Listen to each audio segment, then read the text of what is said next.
在这个短视频刷个不停的时代，你可能听过无数次教你赚100万的财富神话。但说实话，听完之后呢，是不是除了那一瞬间的热血沸腾，回到现实生活里，依然是每天睁眼就是房贷、车贷，还有孩子下一学期的辅导班费用？为什么有些人看起来并不比你聪明，也不比你勤奋，却能在这个充满不确定的时代里稳如泰山？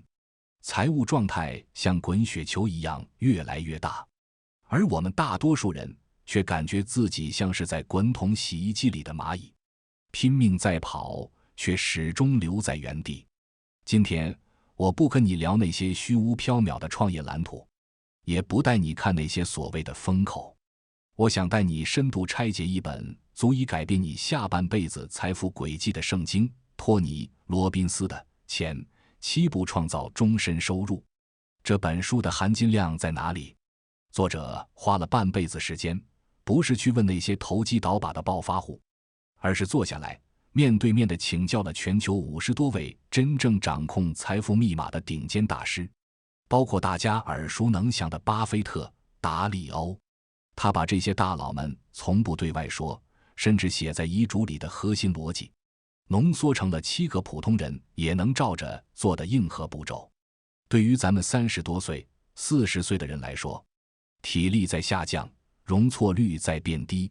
我们不需要奇迹，我们需要的是一套可复制、可执行、能防御风险的系统。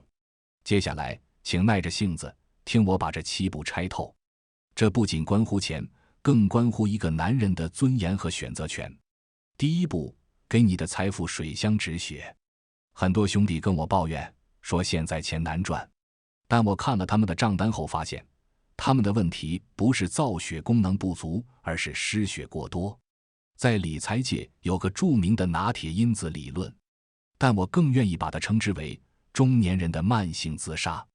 你想想，每天早上的那杯星巴克，外卖软件里为了凑单多点的油腻小事，那些一年到头也点不开几次却一直在自动续费的 App 会员，还有因为面子问题推不掉的无效社交聚餐，这些单看都是小钱，20、30、100、200，你觉得无所谓，但在金融逻辑里，这些都是你财富大厦的地基里流走的沙子。如果你连这些小钱都控制不住，那么给你100万，你照样留不住。止血的本质不是让你抠门，而是让你夺回生活的掌控权。我建议你从今天开始强迫自己记账30天，不要用那种花里胡哨的 App， 就拿支笔手写。当你月底看到那些由于冲动、面子或单纯的懒惰而流掉的血汗钱时，那种痛感就是你财富觉醒的开始。第二步，不要让你的钱在银行里安静的缩水。存钱是个美德，但只懂得把钱存在银行活期里，那是对家庭责任的渎职。我们要明白一个残酷的真相，通货膨胀就像一个隐形的小偷，他每天都在偷走你口袋里钞票的购买力。你以为存钱是稳健，实际上是在进行一场慢性自杀。按照每年的购买力损耗，你的钱只要静止不动，就是在变瘦。批判性思维，咱们这代人骨子里求稳，但安全不代表不动。如果你还是把大量现金压在活期里，那你不是在理财，而是在给银行做贡献。这一步的核心是认知升级。你必须意识到，钱只有转化成资产才有生命力。哪怕你还没学会买股票、买基金，先把它放进货币基金或者一些低风险的理财产品里。迈出跑赢通胀的第一步，这就是在为你未来的自由买保险。第三步，像建筑师一样构建资产配置。很多人一谈到投资，第一反应就是哥们儿，最近哪只股票能涨？或者你看这基金明天能反弹吗？说实话，这种思维是典型的赌徒思维。如果你想靠预测行情发财，那跟去澳门没什么区别。真正的顶级投资者，他们的思维像建筑师，他们从不关心明天哪块砖头会涨价，他们关心的是我这栋楼的地基牢不牢。能不能抗住8级地震？这就是资产配置的艺术。不要把所有的积蓄都压在一个赛道上，不要觉得你懂一点科技，懂一点白酒就能全仓买入。你要把资产分到不同的篮子里，防御型的、增长型的、平衡型的。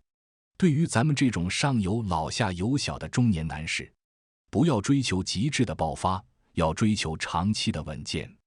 定投指数基金，这就是财富大厦的钢筋混凝土。它不一定能让你一夜暴富，但它能保证你在市场波动时不至于倾家荡产。第4步，唤醒世界第8大奇迹——复利。爱因斯坦曾说，复利是世界的第8大奇迹。但很多人对复利的理解只停留在数学公式上。我给你算一笔账，每月定投1000块，假设年化收益是10%，这在长期跨度下并不难。40年后，你的本金加利息不是48万，而是接近530万。这多出来的几百万，不是你辛苦挣来的，而是时间送给你的礼物。但复利有一个极度刻薄的要求，你不能断掉，更不能在恐慌中离场。很多人在市场下跌10%的时候就慌了，割肉离场。这种行为相当于在核反应堆刚刚启动时关掉了冷却系统。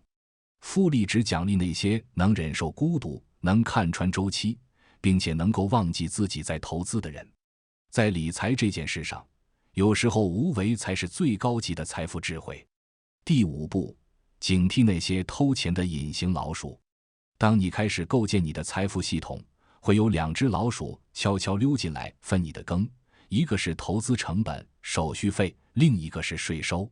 很多兄弟不看管理费，你觉得0.5%和1.5%的管理费区别大吗？看起来很小，对吧？但在复利的长河里，哪怕多出1%的费率，40年的跨度下，会吃掉你最终收益的1/3。1/3啊，老伙计，那是你多少个熬夜加班的夜晚换来的。所以，真正的高手在选择理财产品时是非常抠门的。他们偏爱低成本的指数基金，他们会钻研怎么合理避税。记住，从未来的自己手里省下的每一分钱都是纯利润。第6步，不要创造轮子去复制那些最强大脑。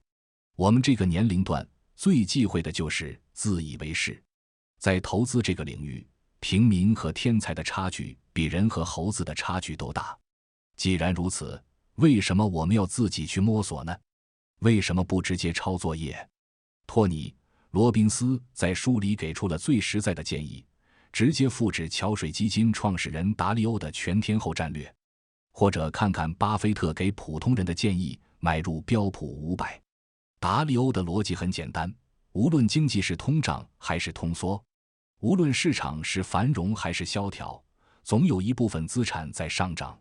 他通过精准的配比，让你的账户在任何天气下都能保持平稳。你不需要成为金融专家，你只需要拥有一种能力，辨识出谁是真正的天才，然后克制住自己的表现欲，老老实实照做。这一步给的是你穿越牛熊市、对抗周期性危机的底气。第7步，从知道到做到的惊险一跳，这是最后一步，也是最难的一步。正如托尼·罗宾斯所说，没有行动的愿景，只是白日做梦。我见过太多人，书看得比谁都多，道理讲得比谁都透，但生活依然一团糟。为什么？因为他们从未真正启动过这个系统。现在，我希望你放下手机后，准备3张纸，目标纸，写下你未来的具体数字。我需要多少养老金？每个月要有多少被动收入才能维持现在的体面？现实纸，现在我每个月能结余多少？我的财富漏洞在哪里？路线图，倒推回去，为了达到目标，我每个月必须投入多少钱到系统里？这个动作可能只需要你1个小时，但它比你看100个理财短视频都要管用。说了这么多，大家发现没有？我通篇没有提到任何一个让你暴富的偏门。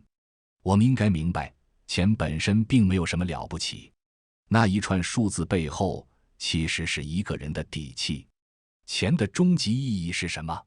是当你对那份让你感到恶心的工作不爽时，你可以底气十足地说不；是当你的父母生病需要最好的医疗资源时，你不必因为预算而感到愧疚和无力；是当你的孩子在规划未来时，你可以跟他说：大胆去闯，爸爸是你坚实的后盾。这7个步骤构建的不是暴富的幻觉，而是一套财富自动运转的系统。它给你的是危机面前平稳的呼吸，是中年时期从容的尊严。从今天起，别再问怎么赚大钱这种虚无缥缈的话了，去问问自己，我的财富系统已经大到第几步了？如果你觉得今天的分享对你有触动，点个赞，在评论区留下你现在的财富卡点。我们一起在不确定的世界里找寻确定的生存方案。